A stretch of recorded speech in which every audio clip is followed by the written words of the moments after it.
All right, so we're going to take a deep dive into a smoother, more confident way of speaking English. Right. I mean, who doesn't want that? Absolutely. But I'm curious, what specifically made you choose these videos, Oh, that's interesting you ask. but still fumbled through a conversation? Absolutely. And one of them uses this analogy of a traffic jam in your mind Oh, to describe that feeling right. of hesitation. Yeah. But what's fascinating is they don't just leave it at lack of confidence, they break down why we get stuck. Okay, give me why I'm ready to untangle this mental traffic jam. Okay, so translating in your head is a major culprit. Yeah. Our brains are wired for efficiency, so they default to the pathways they know best. Right. But constantly switching between your native language and English is like taking the scenic route when you need to be on the expressway.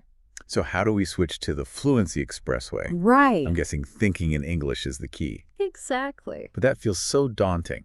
It might sound like a huge leap, but the videos actually offer some surprisingly accessible ways to start. Okay. Think about it. You already have an internal monologue, that constant stream of thoughts in your head. Right. Why not shift that into English? Right. Instead of mentally labeling my morning coffee as coffee, I could think, oh, my delicious morning brew. Exactly. It's like tricking my brain into practicing without even realizing it. Exactly. And it's not just about random thoughts. Okay. The videos recommend actively describing your surroundings, your actions, even your feelings in English. Right. The more you do it, the less you'll rely on that mental translation crutch. This is starting to click, but wouldn't that still feel forced, at least at first? Absolutely. And that's where another powerful concept comes in, Okay. active listening. Oh, The videos emphasize that it's not just about passively hearing English, yeah. it's about tuning in to how native speakers express themselves, their rhythm, intonation, even the way they structure sentences. So like becoming a language detective. Yeah. Observing the nuances of how fluent speakers actually use the language. Precisely. And one video even suggests shadowing, Okay. which is basically mimicking what you hear either out loud or internally. Right. It's like training your brain to recognize and reproduce those natural patterns. I've heard of shadowing before, but I always thought it was just about pronunciation. Mhm. Now that I think about it, it makes sense that it would impact how we structure our own sentences. Right. And the videos argue that this type of deep listening is crucial for developing an intuitive feel for the language. Right. Which ultimately leads to more natural, fluent speech. Okay, so we're rewiring our brains with think in English mode Right. and training our ears to pick up on the subtleties of spoken English. Yeah. What else do these videos recommend? Well, there's a whole slew of practical speaking tips, but before we jump into those, I think there's a deeper point worth exploring. Okay. The videos keep circling back to this idea that confidence fuels fluency, not the other way around. Wait, really? Yeah. So you're telling me I don't need to feel super confident to speak fluently? Exactly. Because I've always felt like I need to get good first, and then I'll feel confident. That's the trap so many of us fall into. We think we need to be perfect to speak, Yeah. which leads to hesitation and, ironically, less fluency. Right. The videos argue that it's the act of speaking itself, even imperfectly, Okay. that builds confidence over time. Okay.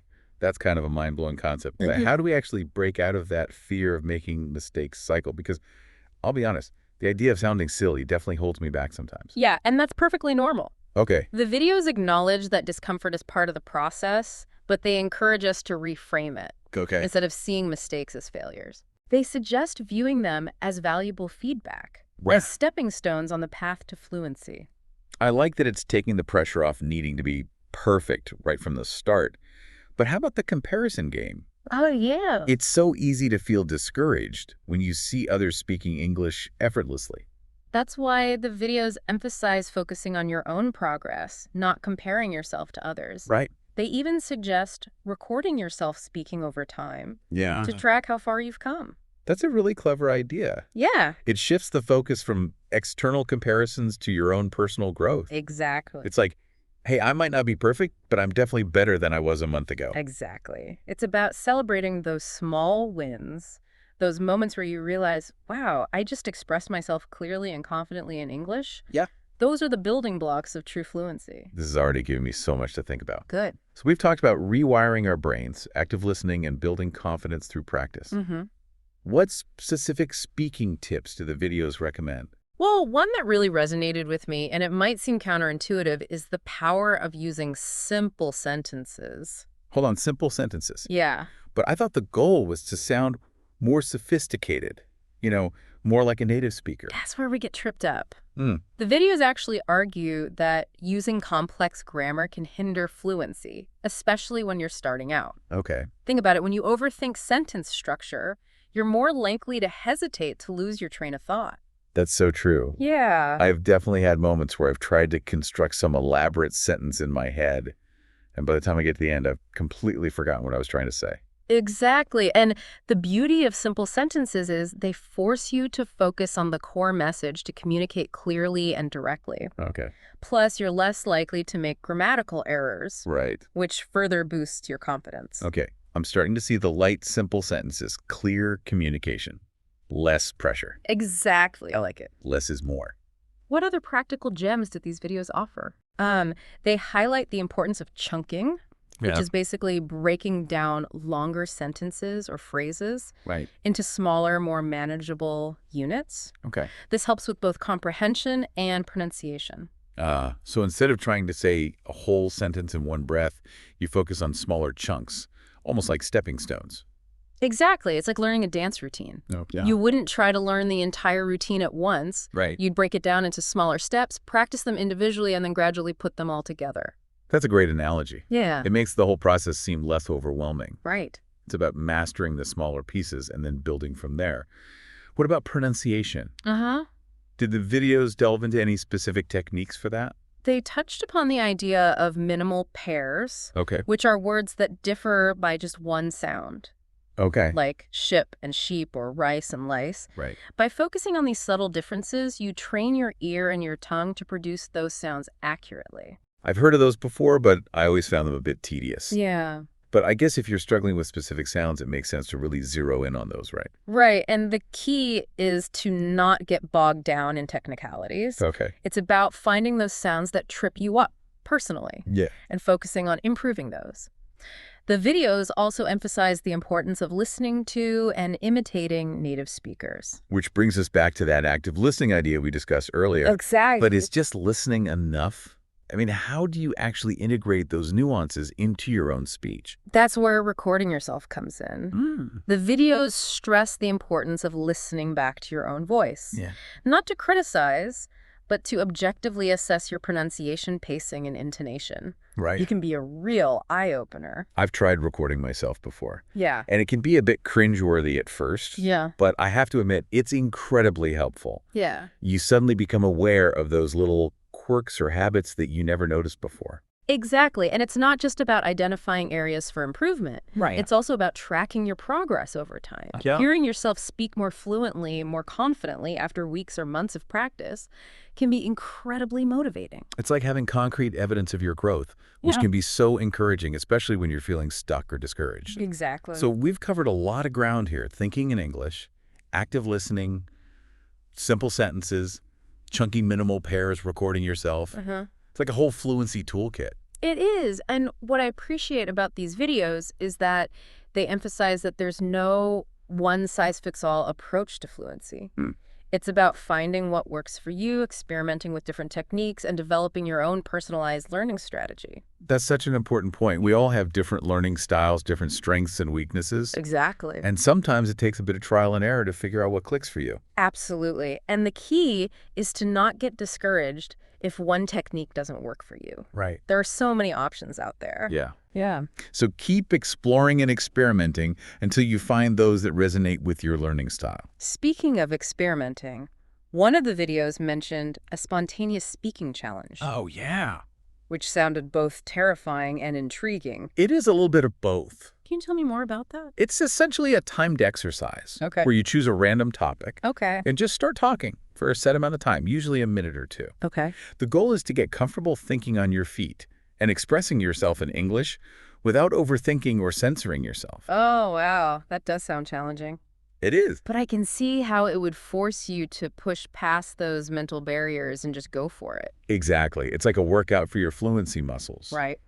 The more you do it, the more comfortable you'll become with speaking spontaneously, even if you don't have time to plan or rehearse. And I bet it would help build that confidence we were talking about earlier. Yeah. The more you practice speaking off the cuff, the less scary it becomes. For sure. Did the videos offer any tips for tackling this challenge?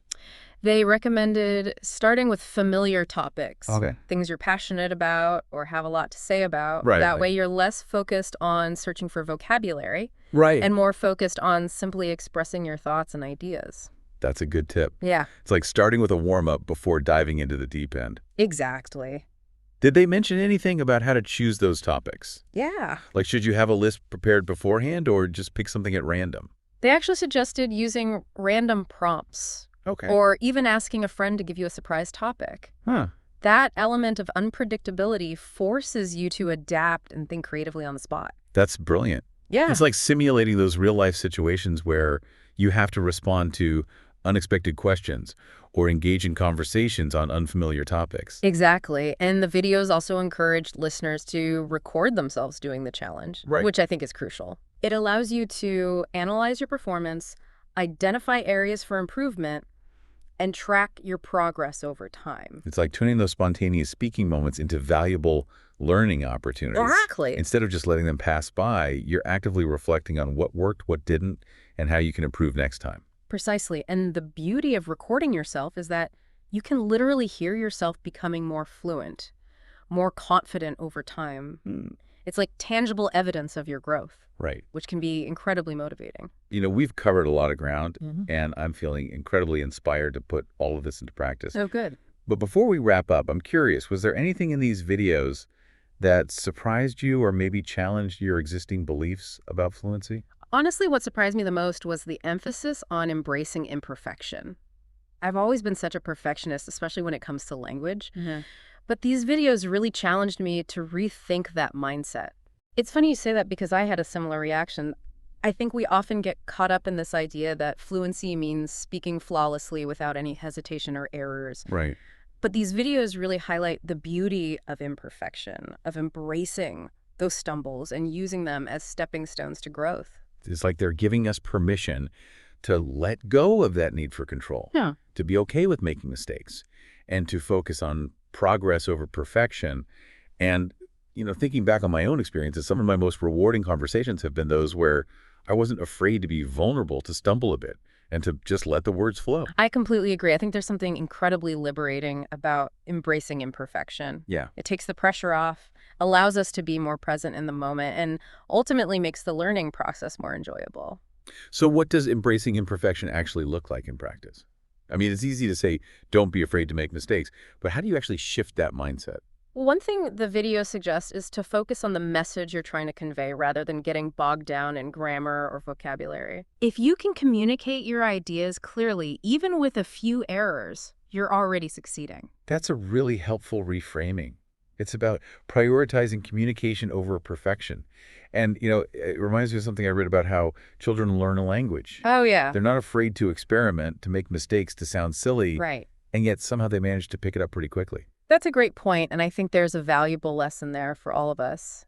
Maybe we need to tap back into that childlike fearlessness when it comes to speaking English. Yeah. It's about giving ourselves permission to play with the language, to experiment, and to not take ourselves too seriously. And speaking of play, I'm curious to hear your thoughts on that spontaneous speaking challenge we discussed earlier. Uh-huh. Do you think it's something that everyone should incorporate into their practice routine? I think it can be an incredibly valuable tool, especially for those who struggle with hesitation or overthinking. But I wouldn't necessarily say it's a must-do for everyone. It really depends on your individual learning style and comfort level. That makes sense. Some people might thrive on that spontaneity, while others might find it too intimidating. And I guess the key is to find what works for you and to not force yourself into anything that feels uncomfortable. Exactly. The goal is to create a learning environment that feels both challenging and enjoyable. Right. If you're constantly stressing yourself out, you're less likely to stick with it. So true. And I think it's important to remember that fluency is a journey, not a destination. Yeah. There's always going to be something new to learn, something to improve upon. It's about embracing that ongoing process of growth and celebrating those small wins along the way. Absolutely. And I think these videos do a fantastic job of reminding us that fluency is achievable even if it feels daunting at times. It's about adopting the right mindset, practicing consistently, and most importantly, believing in yourself. Well said. This has been such an insightful deep dive, and I'm feeling incredibly motivated to put all of these tips and strategies into action. Thanks for guiding me through this. It's been a real eye-opener. It's been my pleasure, and Remember, you've got this. Keep practicing, keep experimenting, and keep embracing those moments of imperfection. You'll be amazed at how far you can go.